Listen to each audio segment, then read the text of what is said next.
Ngayong araw, papalitan namin ng colostomy bag ang aking anak.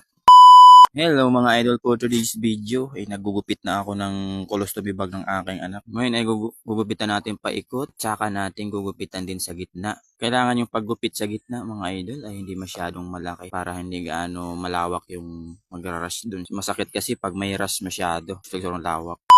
Ididikit na natin yung ating gupit kanina na colostomy bag. Kailangan yung pagkadikit natin dyan sa kanyang balat ay tuyo siya para didikit agad at saka hindi mag-leak. Dahil nadikit na natin yung colostomy bag, lalagyan na natin ng surgical tip para mas lalong matibay. So ganyan ang gilid niya yan, meron talagang panlagay ng surgical tip dyan. Saan mo itatali para mas matibay. Yun. Pagkatapos niyan, yan, saka natin paikutan ng surgical tip para mas lalong matibay, lalo pat malikot na talaga siya. So ganyan, yan, ganun-ganun lang.